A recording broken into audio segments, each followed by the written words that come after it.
Joe Williams. Dad, I'll let you bring Joe in. Well, Joe, you're on with Barry, my son, who coached in South Carolina with Dave Oldham, a little bit everywhere. He coached for me. And Joe is absolutely one of my best friends. A heck of a basketball coach. We gone down through the same circles sometimes, run together some. He coached 5 Furman teams. That ain't easy to do, y'all. 5 Furman teams to NCAA tournament. You don't do that at Furman every week. Coached at Florida State. Best known for coaching at Jacksonville in Florida. Got snuck in and got Artist Gilmore out of Dothan. Got him. I don't know how he got his ACT score passed. That don't matter. He got him in. Had a kid on his team named Rex Morgan, who was absolutely terrific. I'm going to let Joe tell it from there. I want Joe to talk about the 1969-70 team, the roster, how it started to take Jacksonville University to the national championship game. Good morning, Joe. Hey, Wimp. First, let me just give you the highlight of each of those schools, and then we'll talk about that Jacksonville team. Sure. Jacksonville, of course, it was. I'll finish up with them later on. But at Furman, Okay. like you said, my last year there, we beat Clemson and Georgia on the road, and North Carolina State back-to-back in Charlotte. And we lost to Indiana in the Eastern regions by 1 point when Bobby Knight was there. And at Florida State now, the Lakeland Civic Center is where the state tournaments played, and they renovated that and paid money to bring in several big schools. And so Florida Southern, that's when Hal Whistle was there. Yeah. They had already beaten South Carolina and Florida. And so we were in there having our pregame meal at the Hilton Hotel, and this beautiful blonde walked through the dining room, and the team started standing up and cheering. And I was able to get a date with her to the game that night. And she was upset because I didn't come up at halftime and bring her a Coke and talk to her. But anyway, that started the biggest recruiting period of my life, and I was able to talk Wendy into marrying me. Well, that's and great. So we've been married for 40 years, and that's probably the highlight of my life. Yeah, that was a good pregame meal. Yeah, I've heard of people getting good meals at pregame meals, but not a wife. I know that was something, wasn't it? Well, anyway, we can talk about the Jacksonville team. Yeah, let's talk about Artis and Rex and how you formulated that team before you start telling about the games. All right. Well, to start with, that kind of became a model program for smaller schools. Because we had been in the when I went there, we were in the NAIA, and the first year we went to the playoffs out in Kansas City, and then the next year, back then, all you had to do was petition to move to small college NCAA, and the following year to major college. Now you can't do that; you have to have a waiting period and things like that. So we became a major college, and when I went there, Wimp, I took a pay cut. I'd been an assistant coach at Furman, and I had to teach 5 classes. And but they had these things where all the faculty and student had to go in and big deal and wear robes. And I said, well, boy, I must be popular here because I lead the procession of faculty. And I found out that you march in order of your salary. I had the lowest salary of anybody there. So I led the procession all the time.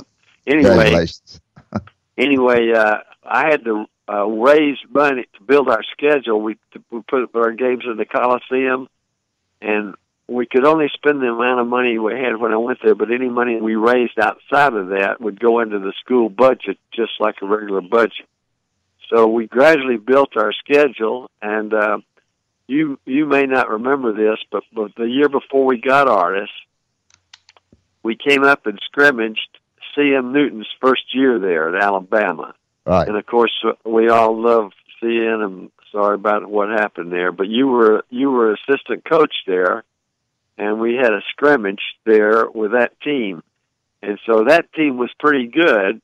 We won 17 games and beat Florida and a lot of other people, Florida State.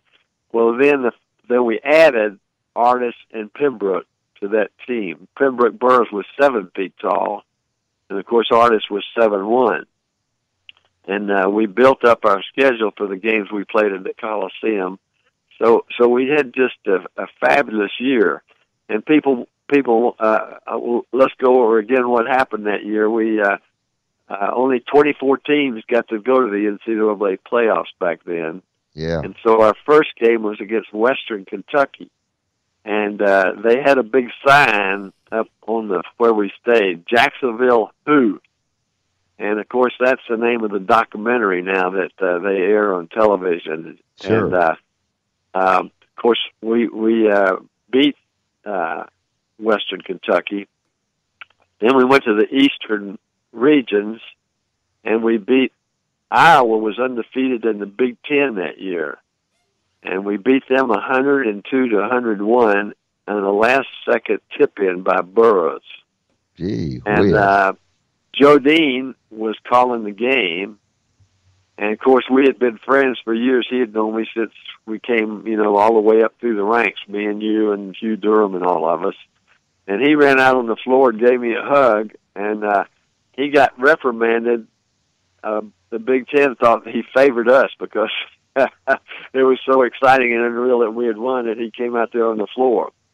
And then we played Kentucky with Issel and Pratt and Adolph Rupp, and we beat them 106-102. They were ranked number 1 in the country at the time. And then we went on to the finals and beat St. Bonaventure. But UCLA, we lost to them in the finals. And, of course, everybody else lost to them over the 11 years there except for one game. So, anyway, that's what happened. That's the history of the game. And, of course, when we would come back to Jacksonville,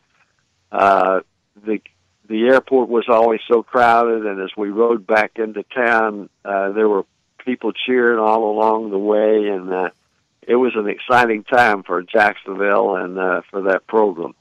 Well, before Barry asks you something, you did have a documentary. Didn't you have a film of that just recently? Or tried to? Right, yeah. It was on, it showed on NBA TV, and it was Jacksonville Who, and they brought all of us back into Jacksonville and got interviews with all the players, and then got film and everything and showed that. So it I guess will air occasionally, like you said, and it was it's an exciting time for Jacksonville. And absolutely wonderful. Yeah. Great. Yeah. Barry? Joe, we're talking with Joe Wheeler. Who was on that UCLA team back in 7? I'm looking here now. They beat you guys 69-60. And just kind of tell us your memories of John Wooden. Everybody kind of knows the pyramid of success, but tell us what kind of coach John Wooden was. All right. Well, to start with, that was a team with Bibby, Vallely, Sidney Wicks, Carl Rowe, Patterson. Every one of those guys played in the NBA. And so they had a great team. But Coach Wooden, somebody asked me if we were really worried about the UCLA and all of them and the enigma about them. I said, no, we weren't worried about Coach Wooden. He's the reason they have the program that they have. But after the game, the Kentucky newspaper, the biggest paper in Louisville, Courier-Journal, and wrote an article, and it was about my behavior after the game. They said that here's an example of a team that lost, and all they did is they bragged on the other team and said what an honor it was to play UCLA and Coach Wooden, and that our players had played hard, but it was, and they said it was nice that we didn't complain about the officials or about getting a bad break. And they said that would be good for college basketball if other coaches would use that example. And so after I got home, Coach Wooden wrote me one of the nicest letters talking about that, and he invited me out to speak at his coaching clinic. And he spent I spent a week with him. We'd have breakfast every morning at his favorite place in downtown Hollywood there. He had a little drugstore where he ate breakfast and everybody knew him. And he took me out to eat at Lowry's Steakhouse, Prime Rib Steakhouse. And when we went, there was a long line, and there was, Coach Wooden, come on in. And he was just, couldn't have been nicer to me. And he showed me every detail. And we led the nation in rebounding that year, but they out-rebounded us in that game. And I spent a week with him learning how they worked on the when the ball went up, exactly what they did, and they just go for the ball. Anyway, we got to be friends, and when he would come visit the East Coast, I would meet him either in Atlanta or the Charlotte airport and take him wherever he was going to go. And like you said, he was one of the most remarkable men. He was very humble. He lived in a little duplex, and one of the nicest gentlemen you've ever met. He was just a pure person, and so it was amazing. We got to really be friends over that period of time. That's interesting. That. And the other thing about it is, I thought, well, isn't this nice that Coach Wooden is so nice with me? And I looked around and I said, he's nice to everybody. You think he'd more stories about that with everyone else? I took him around. Yeah, would he have written you that letter, Joe, if you'd have beat him? He was nice to everybody because he beat everybody. I know it. Well, anyway, like you say, he was just a wonderful person and a great friend to me over the years. So I got to take him around, Joe, when he came to our coaching clinic. I was a young guy and enjoyed visiting him a great deal. Took him to the airport. He was just about like you said. From Artist Gilmore all the way down. Talk. I don't know how many of your players came back for that documentary. Are you able to kind of pinpoint where these guys are? Well, yeah, it was fortunately, artists. Let me talk first about the sad part of it. Rex Morgan, who was a key part of that and played it later on for the Celtics, has passed away. And Von Wedeking, our point guard, who Hugh Durham used to think that was a key to our team, because Wedeking was from Evansville, Indiana, and he was had won the state championship in the 440. He was a tremendous athlete, and when we would get back on defense, as soon as somebody got past Wedeking at half court, then he would pick up the basketball and stop the other team's fast break. He was just a dynamic defensive guard. And a great student, and Wedeking became a dentist. In fact, when we went on road trips, sometimes I would take a tutor along for Wedeking because of his class in organic chemistry. He was only making a B in there, and he wanted to get an A. And Vaughn passed away as well. Oh. And Chipper Dublin, who was you may not remember this, Wimp, but when CM first took the job at Alabama, we could scrimmage back in those days. And so with that team, before we had artists, we came up and scrimmaged that first CM Newton, Alabama team before you all put on some type of a clinic, high school clinic or something like that. Yeah. But Chipper Dublin was the first black athlete to start in the South and at Florida State. And so he had passed away as well. So 4 of the players off that team had passed away. So it was kind of sad, but we had tape from some of the shows we had of Chipper and Rex for that video. What's Artist doing now?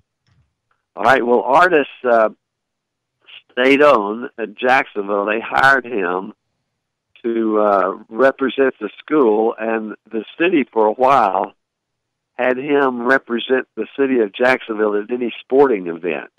And it's almost, unless you stand up next to Artists, you don't really understand. He's like 7'1", and let's see, I'm having a senior moment here. The guy that coached Artis in with the Kentucky Colonels, Hubie Brown. Brown. Hubie said one time, he coached Artis with the Kentucky Colonels, and he said Artis was the strongest player that ever played in the NBA. And the thing is that Artis is not, he's not a big guy like Shaq. He's 7'1", but he's so strong. He would have been a good athlete if he was 6'5". He just is so physical. You go up in the first practice we had, he went up and Greg Nelson, who was one of our best rebounders, bounced on the floor, and Artis didn't hit him. He just bounced off of Artis. Artis was so strong. He averaged 21 rebounds a game that season. And I'll tell you a little bit about the team. I had always coached so that I grew up under the IBA influence out in Oklahoma. Sure. Yeah. And we had tough defensive teams, and everybody wanted to know. I would blow a whistle and make everybody sprint up to me. And so this was completely new experience to have a team integrated, and everybody wanted to know what I was going to do with Artis. And so what I did is I walked over next to Artis, and I blew the whistle, and everybody sprinted up. And I said, "That's pretty good, guys." But I said, "Did you see how Artis was the first guy here?" I said, well, "He was." And when you're a leader, that's what you have to be. You have to be the first guy up. And so I had to learn a whole new way of coaching. Artis, I got him. We fixed his dorm. We had to raise the ceiling so he didn't bump his head every time he walked in and out of his dorm room. And we got the table got a little higher in the dining hall so his knees would fit under the table. And Artis said that in some ways that was the worst thing he did, because now when he went into a classroom, he hit his head on the door, But it was just remarkable. Artis, in some ways, had been kind of coaches had screamed at him and hollered at him, and he had been mistreated as he grew up. They had nothing in his family. When he was in the ninth grade, he couldn't play basketball because they couldn't find any shoes for him, and so I learned a lot from Artis. Sometimes we would go eat lunch and at a soul food restaurant, and he would explain. I think he taught me more sometimes than I taught him. He would explain what some of the songs at that time, and I just thought they were songs, that he would tell me the message in those songs. And Artis was the first player in his family when a lot of the players went to these camps back then. They would drop out of school, but Artis stayed and finished, graduated from college, and then he, when he signed, he not only bought his mother a home, but he paid for any of his family to go back and go to college that wanted to go. Great. Yeah, and that's terrific. Later on, he spoke at the school, gave him an honorary degree. And some of the faculty were objecting. And when Artis gave his speech, every faculty member there stood up and applauded, because he spoke so well and did such a good job of speaking. That's a great story, Joe. It really is. And so the college there now hires him to be part of the recruiting process for the university and speak and represent the college. And so it is a great story of what Artis became. Well, Joe, my producer's looking at me, telling me got to get to break. But I hadn't met you personally yet, but I want to apologize to you. My son Jack was playing down that baseball deal in Laurel, Mississippi, and I told Dad I could get him a room at the Hampton Inn. It was $79, and he said, well, he couldn't afford that, so he was going to call his good friend Joe Williams. And they kept winning, so I know you had to put up with him for a few extra days. So I apologize for him.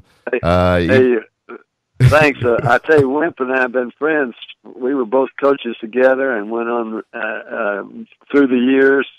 And Wimp has been one of my better friends, and was wonderful that he put up with me staying out here on the farm and walking them dogs. He said y'all got out and with all walked the my dogs. Yeah. Well, Joe, great stories. We appreciate it. Thank you very much. I said, hey, I'll call you again for long. Thank you. All right. Thank you, Wimp. Great stuff, Joe. I appreciate it. There's Joe.